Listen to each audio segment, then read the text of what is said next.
Welcome to Democracy Now!, democracynow.org, The War and Peace Report. I'm Amy Goodman. California Governor Gavin Newsom has handily defeated a recall effort with just over 64% of voters casting no ballots, with 2/3 of votes counted. The failed recall attempt, organized by right-wing opponents of Newsom, cost taxpayers close to $300 million. Newsom's main challenger was anti-immigrant, anti-science conservative talk show host Larry Elder, who said he'd roll back COVID mandates. He also spread false election fraud claims ahead of Tuesday's results. We'll have more on the story from California after headlines. President Biden will call on world leaders to commit to a goal of vaccinating 70% of the global population within a year. The ambitious target, set to be formally announced during an upcoming summit, is very far from current vaccination rates in poorer countries with limited access to vaccines. The World Health Organization is warning most of Africa has been left behind in pandemic recovery efforts as wealthier countries and drug companies are blocking the fair distribution of vaccines. More than 5.7 billion doses have been administered globally, but only 2% of those have been administered in Africa. This leaves people at high risk of disease and death, exposed to a deadly virus against which many other people around the world enjoy protection. A WHO official said this week a vaccine hub established in South Africa may take up to a year to replicate Moderna's vaccine, as talks with the pharmaceutical company on sharing information have stalled. A recent Public Citizen report said the Biden administration has the authority to unilaterally share the recipe for Moderna's vaccine with the world because the U.S. helped fund it. Meanwhile, Britain is the latest country to announce booster shots for people 50 and above and other more vulnerable groups. The UN has called for a halt on third doses amidst the worsening vaccine apartheid between rich and poor countries.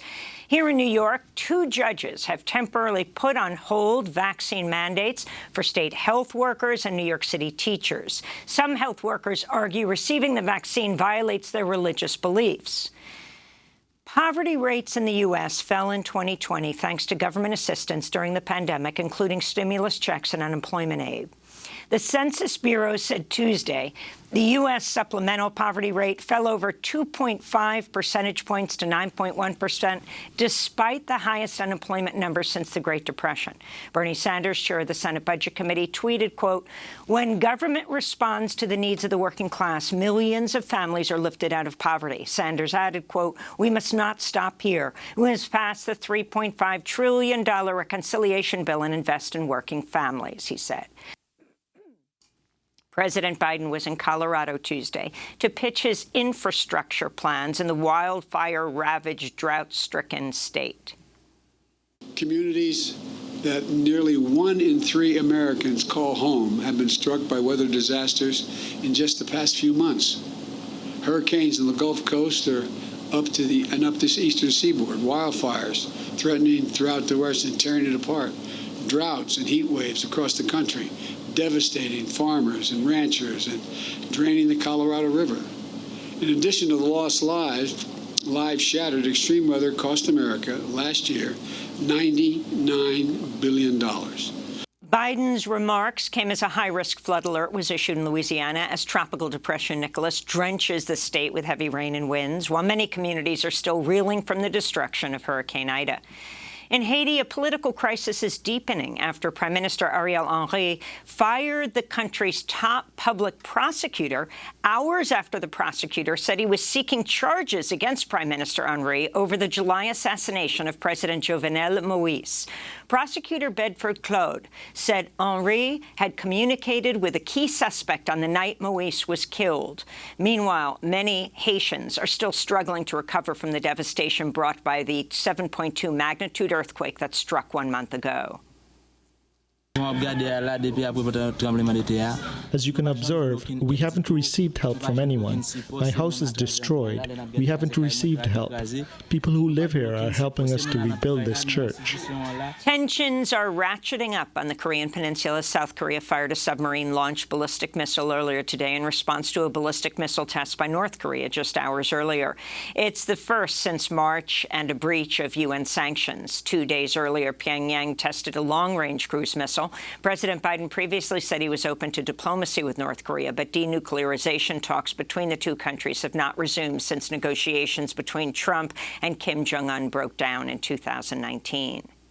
Back in the United States, the Justice Department charged 3 former U.S. intelligence and military officials after they admitted to helping the United Arab Emirates build a hacking program. The hackers who provided the services without an export license are also accused of stealing personal identifying information and developing a hacking tool that's able to infect a mobile device without the user having to click on anything.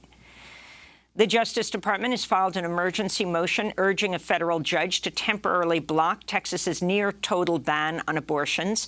The DOJ last week sued Texas over the law, which went into effect September 1st.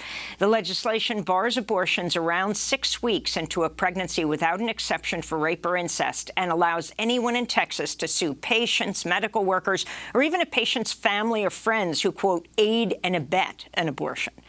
Meanwhile, reproductive rights advocates led a protest outside the Maryland home of Supreme Court Justice Brett Kavanaugh, one of 5 conservative justices who refused to halt the Texas law. A group of Senate Democrats introduced new voting rights legislation Tuesday after reaching a compromise with conservative West Virginia Democrat Joe Manchin. The Freedom to Vote Act includes a ban on partisan gerrymandering, universal no-excuse mail-in voting, automatic and Election Day registration, 2 weeks of early voting, and makes Election Day a holiday. The bill, however, does away with some of the provisions of the sweeping For the People Act and includes the creation of a voter ID requirement, which voting advocates say disproportionately targets low-income and communities of color. But the ID requirement would be far less stringent than those many states are trying to impose. It's unclear whether Democrats can convince 10 Republicans to vote for the bill, prompting renewed calls to abolish the filibuster. And here in New York, more than a dozen elected officials visited Rikers Island this week following repeated reports of the worsening conditions inside the jail complex, including skyrocketing violence, staff shortages, and chronic medical neglect. At least 10 people have died at Rikers so far this year. Following Monday's visit, New York Assembly member Emily Gallagher tweeted, quote, "What I witnessed was a humanitarian crisis, a horror house of abuse and neglect."